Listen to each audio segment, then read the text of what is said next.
नमस्कार दोस्तों, स्वागत है आप सभी का अपने YouTube चैनल रेनबो एकेडमी में। आज के इस वीडियो में हम लोग आउटपुट डिवाइस की चर्चा करने वाले हैं और इस चैप्टर से और इनपुट और आउटपुट डिवाइस से जो भी इंपॉर्टेंट क्वेश्चन बनेंगे उसको भी आज हम लोग डिस्कस करने वाले हैं। तो वीडियो के अंत तक आप बने रहें। तो चलिए आज का वीडियो हम लोग शुरू करते हैं। आउटपुट डिवाइस का प्रयोग कंप्यूटर पर प्राप्त परिणाम को देखने के लिए किया जाता है।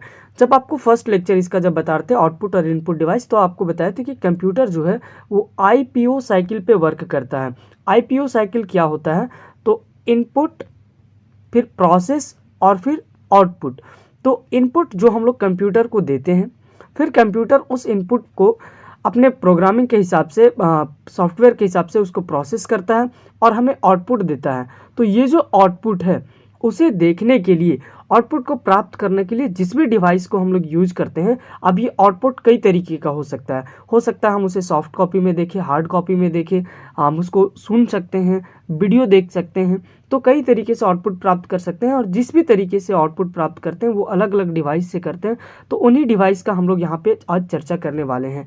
तो जो परिणाम प्राप्त होता है उसे देखने या प्राप्त करने के लिए जिस भी डिवाइस का यूज करते हैं उसे आउटपुट डिवाइस कहते हैं।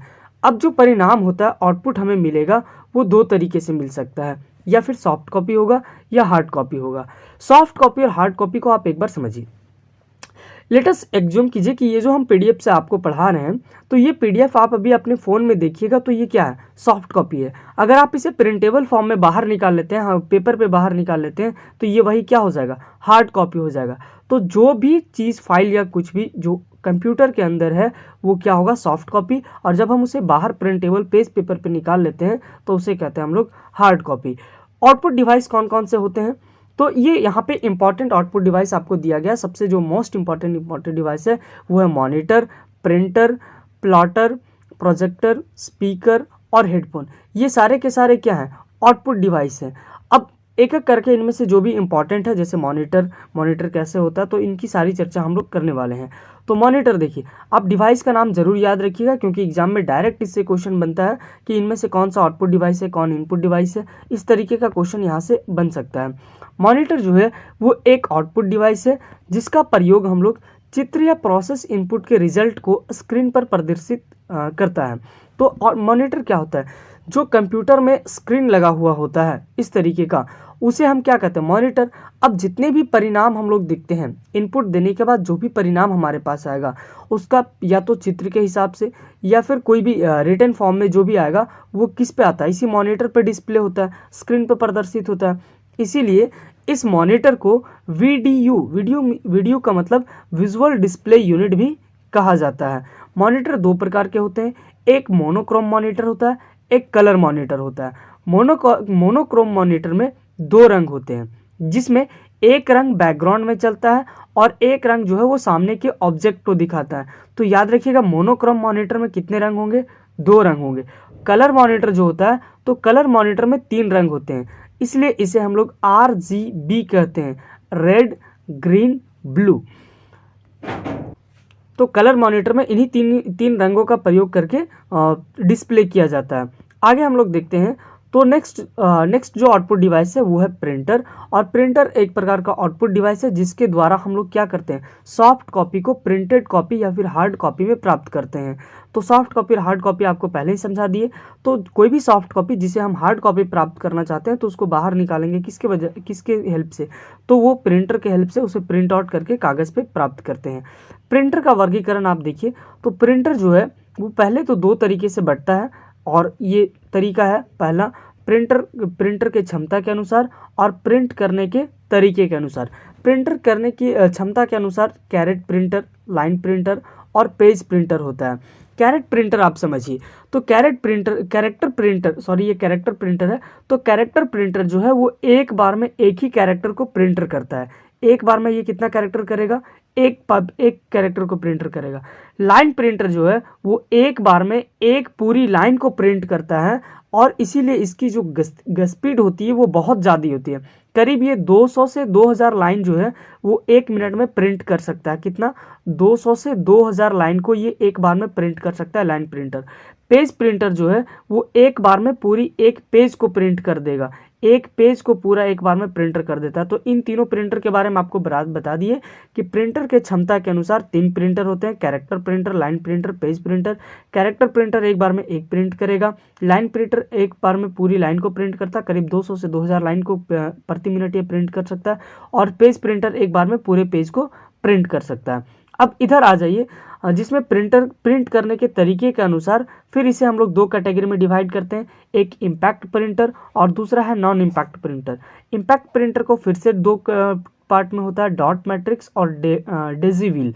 नॉन इम्पैक्ट प्रिंटर में 3 आते हैं, थर्मल, इंजेक्ट और लेजर प्रिंटर। तो 1 बाय 1 इसको भी आप समझिए। इम्पैक्ट प्रिंटर जो है वो इसमें कागज, रिबन और कैरेक्टर तीनों पर एक साथ चोट करके डेटा को प्रिंट करता है इम्पैक्ट प्रिंटर में। जबकि जो नॉन इम्पैक्ट प्रिंटर होता है इसमें रिबन नहीं होता है तथा इसमें विद्युत और रासायनिक विधि से जो है वो स्याही का छिड़काव करके प्रिंट किया जाता है। किसमें? नॉन इम्पैक्ट प्रिंटर में। इसमें तीनों होते हैं, कौन कौन? तो इसमें कागज, रिबन और कैरेक्टर तीनों पर एक साथ चोट करके प्रिंट किया जाता है, जबकि इसमें रिबन नहीं होता है। ठीक है, और इसको जो है रासायनिक विधि द्वारा स्याही का छिड़काव करके इसे प्रिंट किया जाता है। दूसरा डॉट मैट्रिक्स जो प्रिंटर है वो इसी का पार्ट है, इम्पैक्ट प्रिंटर का पार्ट है। यह एक कैरेक्टर प्रिंटर है जिसमें प्रिंट हेड होता है, प्रिंट करने के लिए हेड होता है जो आगे पीछे ऊपर नीचे चारों तरफ घूमता है और स्याही लगे रिबन पर चोट करके, जिस रिबन पे स्याही लगा होता है उस पर चोट करके ये प्रिंट करता है। यह 80 कॉलम तथा 132 कॉलम 2 तरह की क्षमताओं के साथ आता है और ये बाकी प्रिंटर की अपेक्षा जो है वो कम खर्च में आता है, लेकिन इसकी जो स्पीड होती है वो बहुत कम होती है। इसमें केवल एक बार में एक रंग को ही प्रिंट किया जा सकता है। किसमें? डॉट मैट्रिक्स प्रिंटर में।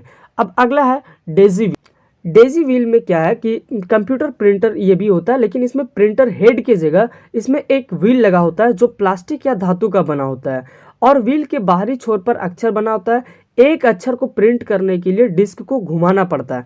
जब तक पेपर या अक्षर सामने ना आ जाए तब हैमर व्हील जो है उस पे चोट करके और फिर वो जो अक्षर होता है वो रिबन को चोट करके कागज पर प्रिंट कर लेता है। इधर थर्मल प्रिंटर जो होता है कि थर्मल का जो मीनिंग होता है उसका मतलब होता है हीट।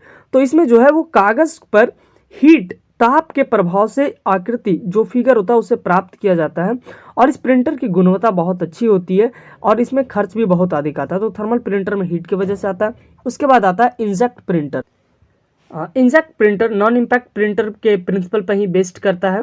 इसमें मोनो कलर, एक कलर या फिर एक से ज़्यादा कलर भी हो सकता है, रंगीन हो सकता है और इसमें जो है वो स्याही जो है वो जेट की सहायता से छिड़क कर कैरेक्टर का तथा चित्र जो है इसकी प्राप्त की जाती है। इसकी गुणवत्ता और स्पीड दोनों ही क्या होती है? कम होती है। इसलिए इसमें जो प्रिंटिंग की खर्च आता है वो बहुत ज़्यादा आता है। नेक्स्ट आपका लेज़र प्रिंटर। तो लेज़र प्रिंटर की जो गति होती है वो तीव्र गति होती है। इसमें लेज़र बीम की सहायता से ड्रम की आकृति बनता है और लेज़र जो है वो ड्रम पर डालने के फलस्वरूप विद्युत क्या हो जाता है? चार्ज हो जाता है। तब ड्रम को टोनर में लुढ़काया जाता है और जिससे टोनर ड्रम चार्ज भागों में लग जाता है और ताप तथा दबाव के संयोग से कागज पर स्थानांतरित कर दिया जाता है और जिससे वो क्या हो जाता है? प्रिंट हो जाता है। तो ये 3 आप याद रखेंगे नॉन इम्पैक्ट प्रिंटर में, थर्मल, इंजेक्ट और लेजर प्रिंटर। आप कम से कम इतना याद रखेंगे। नेक्स्ट आउटपुट डिवाइस है वो है प्लॉटर।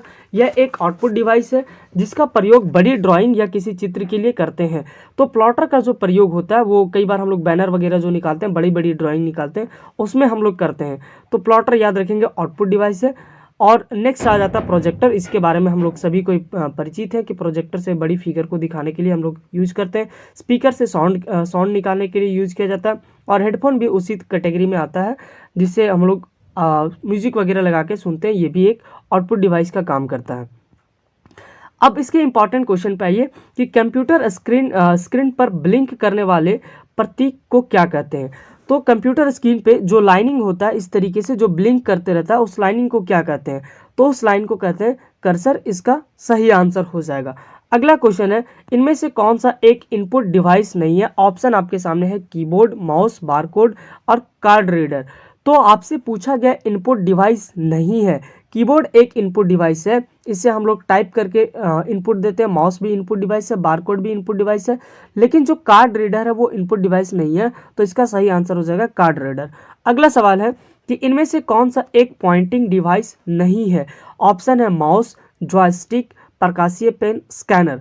तो पॉइंटिंग डिवाइस नहीं है पूछा गया हमसे, तो ये सारे के सारे डिवाइस जो है वो पॉइंटिंग डिवाइस है। माउस से भी पॉइंटिंग करता है, जॉयस्टिक गेम खेलने में पॉइंटिंग करने में काम करता है, प्रकाशीय पेन भी पॉइंटिंग करने में काम करता है, लेकिन जो स्कैनर है वो पॉइंटिंग डिवाइस नहीं है। तो इसका सही आंसर हो जाएगा स्कैनर। अगला सवाल है कंप्यूटर की समस्त सूचनाएं या आउटपुट देखने के लिए किस डिवाइस का प्रयोग किया जाता है। तो कंप्यूटर की समस्त सूचना, जितनी भी इंफॉर्मेशन आएगा तो उसको देखने के लिए जो आउटपुट डिवाइस का हम लोग प्रयोग करते हैं वो है मॉनिटर। मॉनिटर पे हम लोग सारी सूचनाओं को देखने का प्रयोग करते हैं, तो इसका आंसर हो जाएगा मॉनिटर। अगला सवाल है निम्नलिखित में कौन सा आउटपुट का एक माध्यम है। तो आउटपुट का एक माध्यम आपसे पूछा गया है, ठीक है। ऑप्शन दिया स्कैनर, माउस, प्रिंटर, कीबोर्ड। तो कीबोर्ड तो आउटपुट का माध्यम नहीं है, माउस भी आउटपुट का माध्यम नहीं, ये सब इनपुट है। स्कैनर भी आउटपुट का माध्यम नहीं है, स्कैन करके हम लोग इनपुट देते हैं। तो बच कौन गया, प्रिंटर। तो प्रिंटर जो है वो क्या है, आउटपुट का एक माध्यम है। निम्नलिखित में से किस समूह में केवल इनपुट डिवाइस है। यहाँ 4 समूह दिया हुआ है और इसमें से आपको बताना है कि किस समूह में केवल इनपुट डिवाइस है। पहला है माउस, कीबोर्ड, मॉनिटर। तो इस समूह में मॉनिटर आ गया, मॉनिटर तो इनपुट है नहीं, तो ये खत्म हो गया। अगला देखिए माउस, कीबोर्ड, प्रिंटर। प्रिंटर भी आउटपुट डिवाइस है, ये इनपुट नहीं है, ये भी नहीं होगा। माउस, प्रिंटर, मॉनिटर, यहाँ पर भी आ गया मॉनिटर और प्रिंटर, ये आउटपुट हो जाते हैं। तो अगला ऑप्शन जो बच जाता है माउस, कीबोर्ड और स्कैनर, ये क्या है, तो ये इनपुट डिवाइस का समूह है। इसका सही आंसर हो जाएगा डी नंबर। अगला सवाल आप देखेंगे स्कैनर स्कैन करता है। स्कैनर जो है वो किस चीज़ को स्कैन करता है, पिक्सल को, टेक्स्ट को, या ए बी दोनों को, या इनमें से किसी को नहीं। तो स्कैनर जो है वो पिक्चर और टेक्स्ट दोनों को स्कैन करता है। तो इसका सही आंसर हो जाएगा ए और बी। पिक्चर को स्कैन करता है, जैसे हम लोग जब फॉर्म भरते हैं तो फोटो और सिग्नेचर दोनों अपलोड करते हैं, तो स्कैन करने के लिए पिक्चर, फोटो और टेक्स्ट जो हम लोग सिग्नेचर करते हैं दोनों को स्कैन करके अपलोड करते हैं। तो इसका सही आंसर हो जाएगा ए और बी। कंप्यूटर पर गेम खेलना आसान बनाता है। तो कंप्यूटर पे जो गेम खेलना वो कौन सा डिवाइस आसान बनाता है, mouse, keyboard, joystick, pen drive. तो कंप्यूटर पे गेम खेलने के लिए जो इनपुट डिवाइस का यूज करते हैं वो है जॉयस्टिक, और ये गेम खेलना उसे आसान बनाता है। अगला सवाल है कंप्यूटर मॉनिटर के डिस्प्ले का आकार मापा जाता है। तो जो कंप्यूटर का मॉनिटर होता है इस प्रकार से, इस डिस्प्ले का आकार जो है वो ये लेंथ हो गया, ये ब्रेथ हो गया।